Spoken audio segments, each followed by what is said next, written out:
Before I say anything, I'm going to grade something. Not a student, not myself.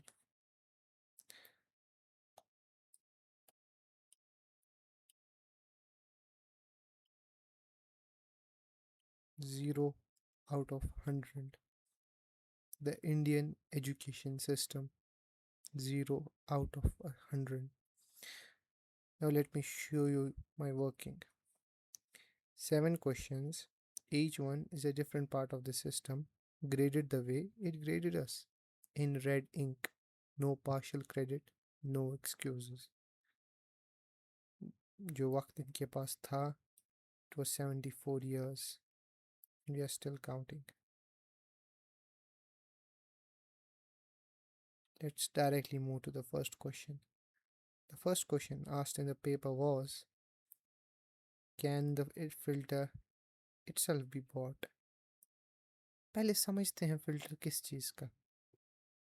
Filter जो इनके हिसाब से अच्छे स्टूडेंट्स को फिल्टर आउट करता है इनके लिए, जो इनको top of the chart students देता है. In May 2026, NEET UG, the exam that decides who gets to become a doctor in this country, was cancelled. Not delayed, not postponed, but cancelled. Cancelled after it was conducted. Cancelled after 15 lakh students appeared for it. After their 2 years of excruciating hard work. Cancelled by the NTA itself, the largest, the national test conducting body. First time in its history. So, why did it happen? Apparently, एक teacher जो खुद NTA का था, उसने chemistry paper को leak कर दिया to some coaching center for 5 lakh 10 days before the exam. और उसी लीक्ड क्वेश्चंस में से 111 क्वेश्चंस मैच कर गए. And these are CBA findings से मैं किसी के घर का कुछ नहीं बोल रहा हूँ. एंड जब ये बात सामने आई, NTA cancelled the exam and a re-NEET happened on June 21, 2026. However, CBI फिर बाद में कहती है कि no NTA official was involved, though the paper leak did happen. The paper leak did happen. So जो पहला क्वेश्चन इंडियन एजुकेशन सिस्टम को पूछा गया था, it failed to score anything. So we have a 0 mark for it. Now, one more thing that I would like to add. अगर आप NTA की site पे जाओ या NTA की गाइडलाइंस पढ़ो, you will find a lot of false promises. You will find the GPS tracked papers. You will find biometric checks, 5G jammers on exam day. और ये सब आपको उनकी वेबसाइट, उनकी किताबों में मिलेगा. And none of this could stop a leak. So verdict, 0 out of the marks it was supposed to get. Moving to the next question. The next question is, what happens when the shortcut itself collapses?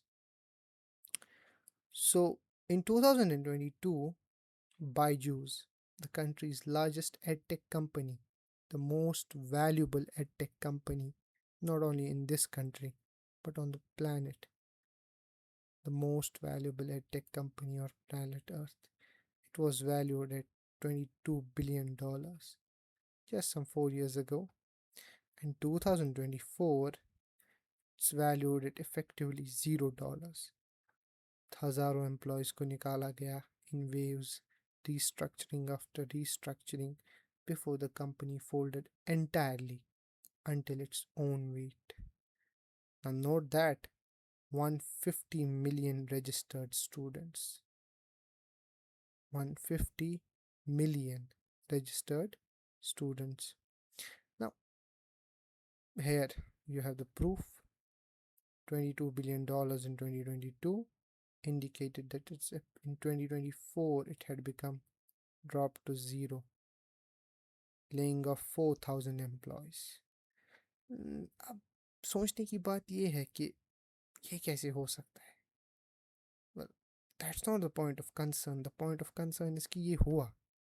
Now I want you to sit with that gap for a second. Not the money, the trust. 150 million students believed in something that had no floor under it the whole time. अभी कोई failed startup story नहीं है. This is what happens when disrupting education means building a business on top of the same fear the coaching industry always runs on. Just with some better marketing, of course. So, 0 marks. Verdict once again 0 marks. Let's move ahead. Well, is the research even real? ये पूछा गया था Indian education system से तीसरा सवाल.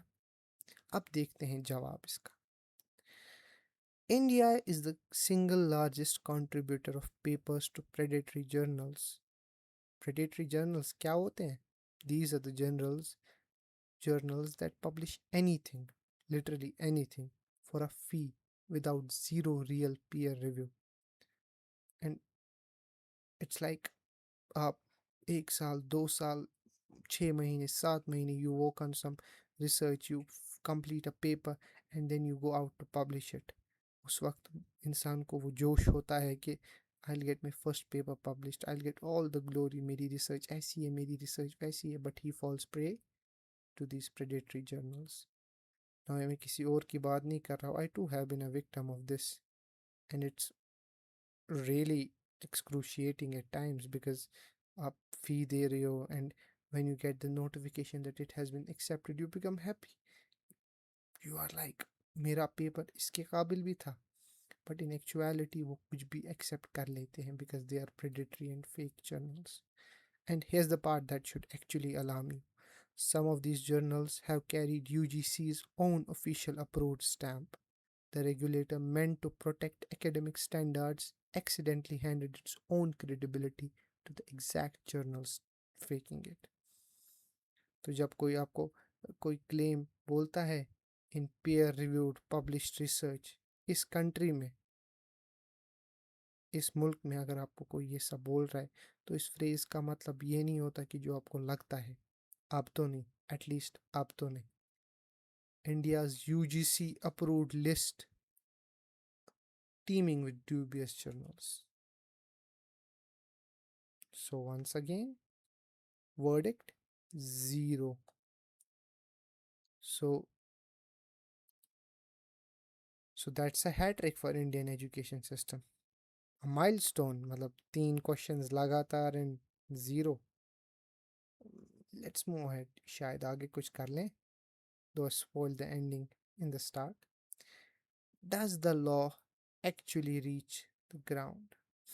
Now, this is a very interesting thing because Right to Education Act 2009 के according section 12, of course you can search it up, आपको यहाँ पे source भी मिल जाएगा.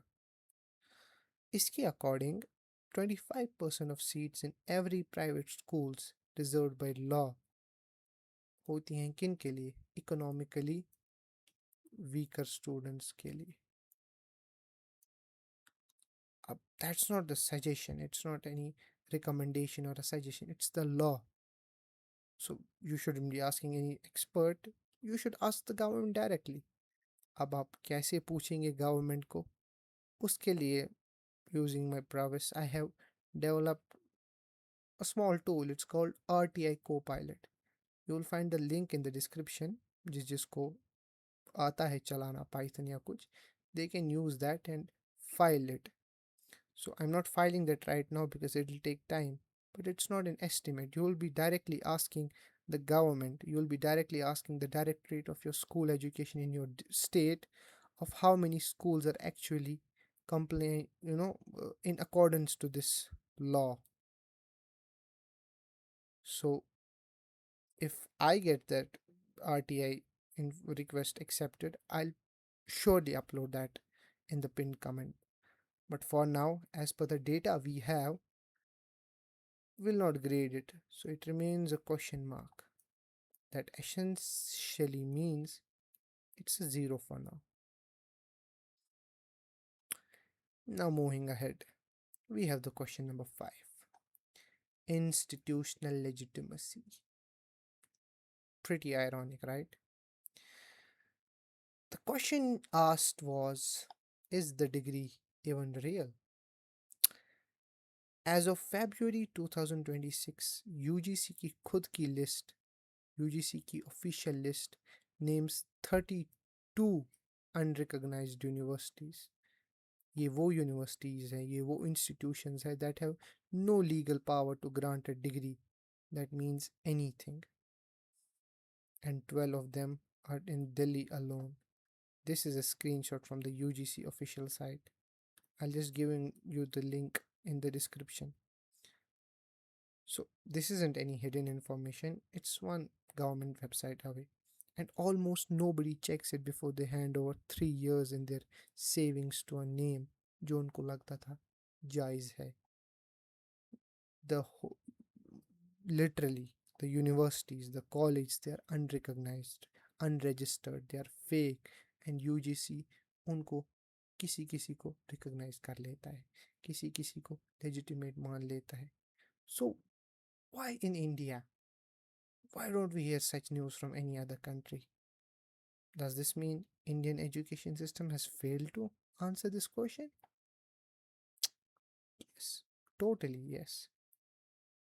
So 0 marks once again. Now that's a historic achievement. 5 questions in a row, 0 marks. Not a single mark earned. Now we come to the root question. The thesis. Who was supposed to pay for this? तो काम क्या होता है? In 1968,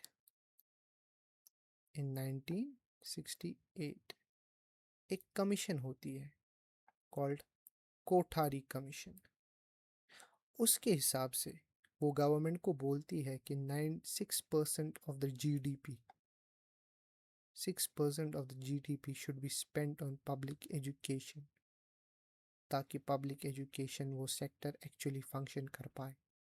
According to them, according to their estimates, it required 6% of country's GDP. चाहे फिर वो पैसा schools को स्टाफ देने में लगे, टीचर्स को सैलरी देने में लगे, इंफ्रास्ट्रक्चर, सब कुछ. But according to that research, we have actual spending has never crossed 4%. Now, you must be wondering कि ये 6%, 4%, बस 2% की तो गैप है, उतना बड़ा नंबर भी नहीं है. So why ranting about it? Let me tell you, it's not about the fact कि ये 2% कहाँ गया या ये 2% कौन कर रहा है. ये 2% का gap, it does not disappear. That 2% gap did not disappear, but instead ये किसी और का बिजनेस बन गया. Every rupee the state did not spend on a real government school is now a rupee that a family pays to a coaching institute or to a private school, charging exactly because this free option was allowed to stay broke. ये 2% का gap ही है which allows the private coaching institutes, the private schools, the coaching mafia in India or in Kashmir to flourish. अगर Indian government ने ये 6% का जो उन्होंने promise किया था, which they keep iterating this promise in each and every education policy, and ये latest NEP 2020 में भी किया गया है. But facts suggest कि only 4% has been done, and बाकी का जो गैप है उसकी वजह से जिन कोचिंग इंस्टीट्यूट्स को फ्लरिश करने दिया गया है, they are actually now running a monopoly. They are literally capitalizing on the fear and insecurity of students and parents across the country. It is fancy to see toppers on banners, but it's not fancy to confront the students who failed, who failed. I won't give them any courage because this society thinks that they failed. So, did they fail, or did the Indian education system fail them? That's a question everybody should ask themselves. So, this is not just simply a free marketing meeting a need, a, a gap the state couldn't, complete or something like that. It's a market manufactured and marketed shortage. और इसी की वजह से कोई दिन ब दिन अमीर हो रहा है, जो जो इस गैप का फ़ायदा उठाकर लोग अमीर होते जा रहे हैं। That's totally wrong.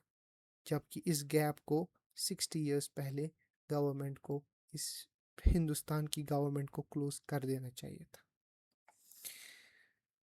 Now that's really sad, really sad. But as a teacher, I am the teacher right now because I am grading the question paper. Pretty ironic, right? It gets a 0. So now let's see, can the Indian education system redeem itself? We have the final question, the final essay question. The question asks, what happens to the ones who actually win? Now, according to the stats that we have, let's directly get down to the stats. 74% of India's JE toppers from 1990 to 2020, that's like 30 years, now live and work outside India. 62% of top IIT rankers overall have left. Total victory, yet they still left. Only 8 of the 31 toppers studied have stayed in their country. So जो government, जो मुल्क, जो देश, जो nation ये exams conduct करवाती है, और इन एग्ज़ाम्स का पर्पस क्या होता है? To get top of the chart students, to get top of the chart engineers, to get top of the chart doctors, to recognize them, to give them a platform, to give them a college, to give them a university where they can study, where they can work their asses off in order to become highly skilled or highly educated. Just for what? What should be the ideal goal here? ताकि वो अपने मुल्क में रहकर उसकी development कर सके। इसलिए तो आईआईटीज़ को इतनी फंडिंग मिलती जाती है, जीएमसीज़ को इतनी फंडिंग है, एम्स को इतनी फंडिंग है, आईआईएम्स को इतनी फंडिंग मिलती है। Isn't that the purpose? But इधर क्या हो रहा है? What does the data suggest? The data suggest कि एक स्टूडेंट जो बचपन से पढ़ रहा है, बचपन से कोचिंग जा रहा है, बचपन से स्कूल जा रहा है, बचपन से प्रेशर में है, pressure from parents, pressure from peers, pressure from teachers, pressure from the society, social conformity के आगे झुक जाता है। He works his ass off. He grinds and grinds and grinds and becomes a star student. Bags their coaching institute a rank. उनका photo छप जाता है banner पे. They get all the glory, they get all the fame. कल को वो college जाते हैं, they complete their studies, and where do they go? Normally, where would the people of India expect them to go? To stay in the country and build something useful, work for this nation. What do? They leave this country, they go out. And ये मैं अपनी घर की बात नहीं कर रहा हूँ. This is what the data suggests. And I know I might just be an 18-year-old or a 19-year-old, and all of you might be thinking this is rant. This is just a rant. I have backed each and every claim of mine with actual facts that you can verify. ये मैं किसी की घर की बातें नहीं बोल रहा हूँ. सो जब ये लोग बाहर जा रहे हैं इतना सब कुछ इस मुल्क से ही लेकर, what does that suggest? Doesn't that suggest that the Indian education system has once again failed? Nobody wants to stay in this shitty country. So, what according to you should be the final score? The verdict once again is 0. 7 questions, 7 failing marks in different ways, all coming from the same root. Not 0 anymore, because 0 का मतलब तो हो गया कि it's finished, it's done, it's graded. but this still remains incomplete. Resubmission required. That resubmission, that's not on the system anymore. The system already showed कि उसको कैसे काम करना है, वो कैसे काम करता आया है. It's on us now to actually grade what comes next.